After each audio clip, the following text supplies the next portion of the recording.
जय श्री राम। देखिए, कई बार स्टूडेंट सोचता है कि मुझे 10वीं से ही यूपीएससी की तैयारी करनी है, मेरी जिंदगी का केवल एक ही मकसद है, वो है आईएएस बनना या आईपीएस बनना। इसके लिए वो सोचता है कि मुझे 10वीं जैसे ही पास हुई तो अब मैं क्या करने वाला हूँ, यूपीएससी की तैयारी शुरू करने वाला हूँ।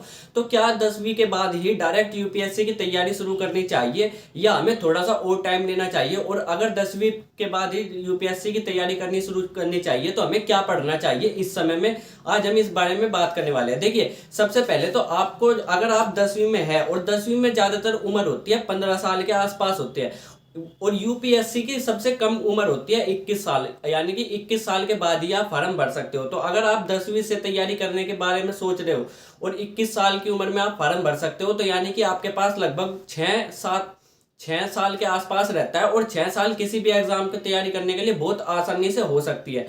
पर पर बात यही आती है, क्या हमें 10वीं से तैयारी शुरू करनी चाहिए? तो कई बार ऐसा होता है कि स्टूडेंट बहुत ज़्यादा टाइम देने लगता है कि 6 घंटे पढ़ रहा हूँ मैं तो यूपीएससी के लिए, 7 घंटे पढ़ रहा हूँ। तो ऐसा करने की ज़रूरत नहीं है, क्योंकि अगर आप 1 या 1.5 घंटे भी आप केवल पढ़ रहे हो यूपीएससी के लिए, अलग से अपनी 11वीं की तैयारी कर रहे हो, और 1 से 1.5 घंटा अगर आप अलग से निकाल रहे हो तो भी बहुत होता है। वरना आप आगे चलकर आप भले ही आईएएस बन जाओ या आईपीएस बन जाओ, पर आप बाद में जरूर सोचेंगे यार काश उस समय पर थोड़ी सी मस्ती कर ली होती तो आज जिंदगी में थोड़ा सुख सा रहता, मेरे पास कुछ पुरानी यादें रहती। पर वहीं अगर आप केवल यूपीएससी के लिए ही इस समय से ही 6-7 घंटे देने लगे तो बहुत गलत बात है, क्योंकि आप 2-3 साल में भी आराम से यूपीएससी क्लियर कर सकते हो। तो आपको 6-7 साल देना थोड़ा ठीक नहीं रहने का।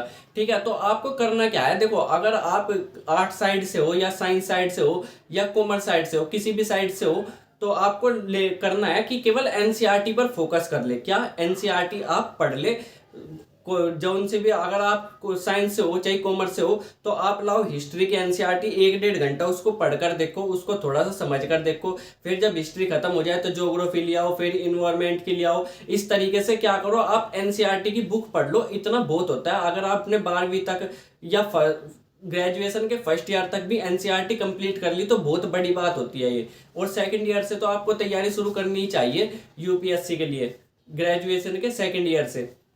ठीक है, तो आप क्या कर सकते हो, एनसीईआरटी पढ़ सकते हो। पर अगर आप और भी चाहते हो कि और भी मुझे क्या मिल जाए, और भी सहूलियत मिल जाए और मैं और भी अच्छी तरीके से तैयारी कर सकूं और मुझे और कुछ करना है, तो आप एक अपना ऑप्शनल तैयार कर लो। ऑप्शनल क्या होता है? देखो, ऑप्शनल एक ऐसा पेपर होता है, मतलब जितने भी सब्जेक्ट है, अभी हमारे पास जितने भी सब्जेक्ट है, चाहे हिंदी हो, इंग्लिश हो, ज्योग्राफी हो, हिस्ट्री हो, उसमें से हमें एक अपना ऑप्शनल लेना पड़ता है। उसका अलग से एग्जाम होता है, उसके 2 पेपर होते हैं, 2 पेपर 500 नंबर के होते हैं। अगर आप अपने ऑप्शनल में जो सा आपका मजबूत सब्जेक्ट है उसमें 500 में से 300 नंबर ले आए तो आपको यूपीएससी क्लियर करने से कोई भी नहीं रोक सकता। 500 में से 300 नंबर बहुत ज्यादा होते हैं, 500 में से 300 ही आते हैं। इससे ज्यादा 300 आ जाएंगे, 310 आ जाएंगे, 320 आ जाएंगे, 330-40 तक बात मुश्किल ही पहुंचती है। पर अगर आप 500 में से 300 या 310 के आसपास नंबर ले आए तो आपका यूपीएससी आराम से क्लियर हो जाएगा, और आप एक जिले के मालिक या कहे तो